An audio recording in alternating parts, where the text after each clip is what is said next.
Hi everyone, it's Celestiey RN and welcome back to another video.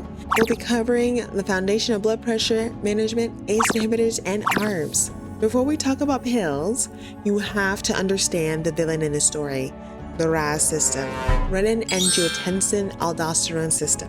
When your kidneys have low perfusion, they freak out and secrete renin. Renin turns angiotensinogen into angiotensin 1. Then an enzyme called ACE, angiotensin converting enzyme, turns angiotensin 1 into angiotensin 2. Angiotensin 2 is a massive vasoconstrictor. It clamps down your blood vessels hard and prompts the adrenal glands to secrete aldosterone, which will then hold on to sodium and water while dumping potassium. The result? Blood pressure skyrockets. So how do we stop it? We block the system. First up, our frontline defenders, ACE inhibitors. Here's a quick little memory trick. All ACE inhibitors end in pril. Think lisinopril, enalapril, ramipril. Just think take a chill pril. Now for the mechanism of action. ACE inhibitors literally inhibit the ACE enzyme. No ACE means no angiotensin 2. Blood vessels will then relax. Systemic vascular resistance, also known as SVR, will now drop, and blood pressure will now go down without messing with your heart rate directly. And now for the adverse effects. The NCLEX loves these type of questions, so better take notes, you guys. The dry ACE cough. ACE inhibitors stop the breakdown of bradykinin. Higher bradykinin levels irritate the lungs, causing a persistent, dry, annoying, tickling cough. It is harmless, but annoying. Some of your patients may stop taking the medication entirely, so please make sure you educate them about this. Number 2, angioedema. This is a medical emergency. Severe swelling of the lips, tongue, pharynx, and airway. If a patient on lisinopril reports throat tightness or swollen lips, stop the med immediately and secure the airway. Now lastly, first dose hypotension. Make sure you educate your patient on changing positions slowly. The minute they get up from that bed, they are at high risk of falling, so make sure they move very slowly and they sit at the edge of the bed for 1 to 2 minutes before getting up. Now, what happens if your patient develops an unbearable dry ACE cough? We switch them to an ARB, angiotensin 2 receptor blocker. Now here's another little memory trick. All ARBs end in sartan. Think losartan, valsartan, pendosartan. Make sure you think of sartan as the Spartan shield. Now for the mechanism of action. Instead of stopping the conversion of angiotensin 1 to 2, ARBs let angiotensin 2 get made, but they block the receptor sites on the blood vessels. Since they don't affect bradykinin, ARBs do not cause a dry cough, nor do they cause angioedema. Now for the most important part of this video, protecting your patient and your nursing license. Both ACE inhibitors and ARBs share the exact same golden safety rules. Number 1, hyperkalemia check. Remember how aldosterone saves sodium and dumps potassium? When we block aldosterone, the body holds on to the potassium. Always check serum potassium levels before administering. Normal range is 3.5 to 5 milliequivalents per liter. If your potassium is greater than 5, hold the dose and call the provider. Number 2, renal function, BUN and creatinine. These meds alter renal perfusion. Always monitor serum creatinine and BUN. Number 3, heterogenic. They have a black box warning. Never give ACE inhibitors or ARBs to pregnant women. They cause severe fatal renal damage and death. If a patient of childbearing age is prescribed these, verify pregnancy status and have them follow up with an OBGYN. Number 4, hold parameters. Always check baseline blood pressure. If systolic blood pressure is less than 90 to 100 or their MAP is less than 65, hold the dose according to facility parameters and notify the provider. Let's test your brain real quick with a clinical scenario. Question 1. A nurse is reviewing morning lab results for a patient prescribed lisinopril 20 mg PO daily. Which lab finding requires the nurse to hold the medication and notify the primary care provider immediately? A. Sodium level of 138, potassium level of 5.6, blood glucose of 110, white blood cell count of 7,500.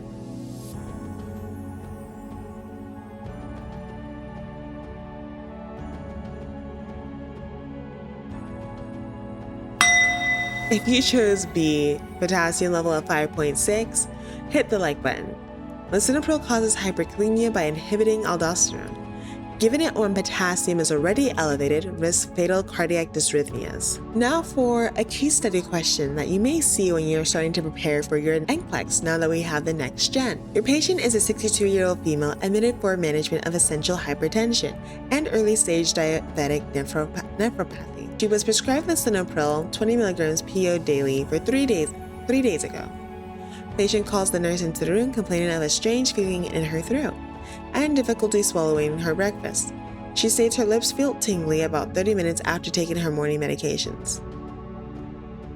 You have a heart rate of 108 beats per minute, blood pressure of 92/58, respiratory rate 24, O2 93% on room air, and a temp of 98.6. Her morning lab results showed that her potassium is 5.4, sodium was 136, serum creatinine is 1.6, and her BUN is 28. So the nurse now is reviewing the patient's electronic health record. For each assessment finding below, click to indicate whether the finding requires immediate nursing action or is an expected or non-urgent finding. You have 1. Complaints of lip tingling and throat tightness. 2. Serum potassium of 5.4. 3. Serum creatinine of 1.6. 4. Dry, non-productive tickle cough for 2 days.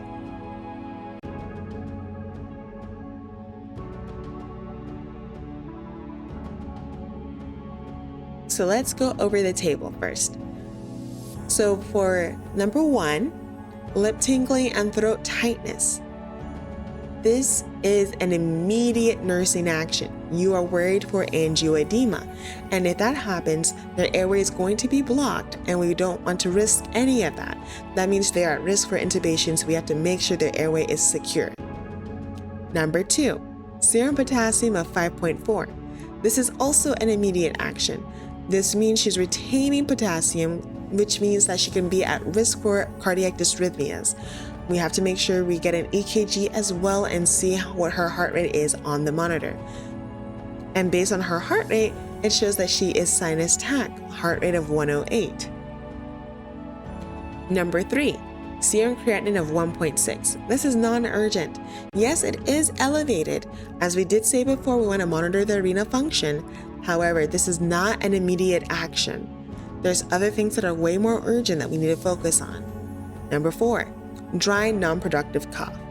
This is non-urgent. If anything, it is expected. We did explain that they have high bradykinin levels within the system, which the dry cough is to be expected, but it is not urgent. The nurse recognizes the patient is exhibiting signs of angioedema, secondary to lisinopril therapy. Order these to the top 3 priority nursing interventions in order of highest to lowest priority. A. Assessing airway patency and preparing for emergent endotracheal intubation epinephrine. B. Discontinue the lisinopril administration and notify the primary care provider. C.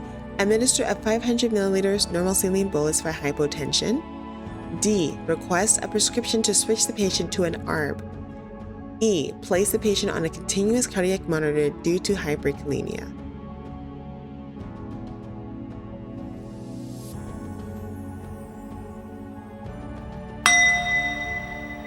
So, here is the answer. Rank number 1 will be A. A will be at the top of the list. You assess the airway patency and refer for emergent tracheal intubation. Remember everybody, ABCs. Remember your ABCs: airway, breathing, and circulation. If airway is compromised, they can't breathe, and if they can't breathe, blood is not circulating in their body. So we must make sure that their airway is patent and clear. So A will be number 1 on the list. Number 2, B. Discontinue lisinopril administration and notify the provider. Remember, if they are taking lisinopril, if they are taking an ACE inhibitor and it causes for them to have angioedema. You must discontinue the medication and notify the provider immediately. This is a medical emergency. Please notify your provider and stop the medication immediately. You don't want your patient to die and you just clocked in, right? Number 3, E. Place the patient on a continuous cardiac monitor due to hyperkalemia. This is also very important. We want to make sure we're monitoring for any dysrhythmias, and we want to be ahead of the game in case of anything, okay? The fluid bolus may help with that blood pressure, but that is not your main concern. Remember, ABCs, airway, breathing, circulation. Her airway is compromised, so we have to make sure we focus on that first. The bolus can come later. D. Switching to an ARB. This can be done at discharge. This is not your priority. Right now, your patient is not breathing, their throat is swelling up, they're having facial tingling, and their blood pressure may be low, but at the same time, their heart rate is high. They're at risk of a dysrhythmia with their potassium also being high. We must fix these things first before we worry about what they're taking when they go home. That you have to remember to prioritize. The NCLEX wants you to prioritize patient safety first before all else. Okay? Awesome job! You just mastered the RAS blockades! Make sure to subscribe so you don't miss part 2 of our antihypertensive series, where we'll be tackling the beta blockers and calcium channel blockers. Drop a comment below if you have any questions or study tips that helped you remember pills and sartans. Class dismissed. Bye!